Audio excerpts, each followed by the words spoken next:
A lot of you have been asking me about the build that I'm doing at the Boston airport for the Brotherhood, and I'm going to be honest, I kind of got sidetracked with the whole Minecraft server thing. So it's not done yet, but I at least wanted to prove that I'm still working on it. So this video is the proof.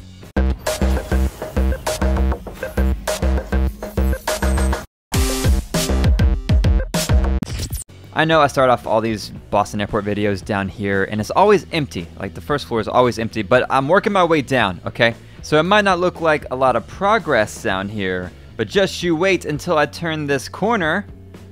Okay, it still doesn't look like that much progress. It's getting there though. I just have to finish a few more areas, like the rooms up here are pretty much done. I just had to decorate out here because it's pretty barren, like by the elevator. The first room that I want to show you is the research and development area. A lot of you suggested something like this. It's basically the library, which I've never built a library before, so this was kind of cool to play around with. And full disclosure, I was struggling with decorations for this build to the point where I almost said to hell with it, but after I decorated this room, I really liked it, and I was like, okay, we have hope. It's definitely my favorite room so far, which I don't know why I started the tour with this one. So the other ones are still good too, I promise. You should stick around and watch those. I'm going to have some sort of divider right here because this is the armory, if you couldn't tell. Now I don't want like easy access to it, so there's going to be some sort of security door right there. Now for the armory, I'm using the mods Do-It-Yourself and Field Weapon Displays, which are great mods, but the problem is that they can be pretty taxing because my system is having to load all of these individual items. So I think it's looking great in these two rooms. I just wish, I just want to do so much more.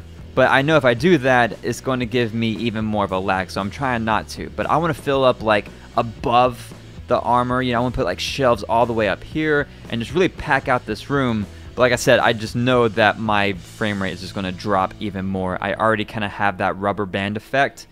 So I'm just trying to work this out. On the other side of this floor is the barracks. Now with this room, I wanted to make sure that it looked like, oh, hang on. You're not supposed to see in here yet. Don't look, don't look, don't look. Okay. Hang on. Okay. On this side is the barracks. Now with this room, I used the same bunk bed for all these to make it look realistic, but I also wanted it to look lived in. So to do that, I used these beat up lockers and even put like stickers on them, which are just wall posters that I scaled down. And for the sleeping area, since it's pretty much the same design, you got the bunk beds, the foot locker, and the locker. So it's the same setup, but I made sure that each of these had like their own thing, whether it was like a different poster or this weird curtain thing or like different foot lockers, stuff like that to give each of these their own personality. So it's not just the same thing over and over again, and they look a little more lived in. Okay, now you can see in this room, which is nothing amazing, it's just the showers, but I don't have a lot of rooms to show off in this tour, so I have to make everything count. But yeah, this is the showers. Another thing that a lot of you guys suggested, which made sense because, you know, we need showers in here. So there's that. Across from here is the ladies' room, which is nothing too crazy, just a couple of stalls and some sinks. And I'm just now realizing that I have two separate bathrooms, but only one set of showers. I didn't think that all the way through.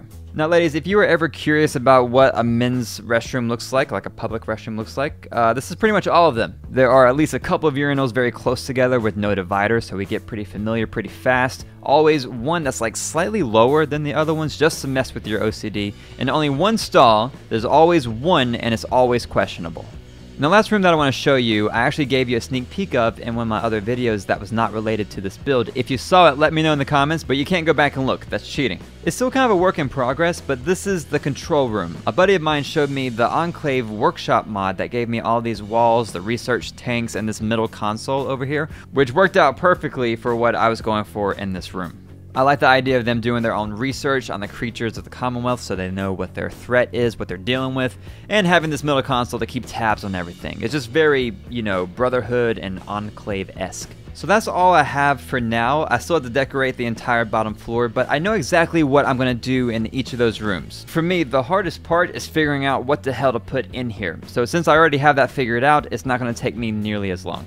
So the next video of this place will be the final tour, which I'm really excited to show you. But I hope you all have a great weekend, and I'll talk to you soon.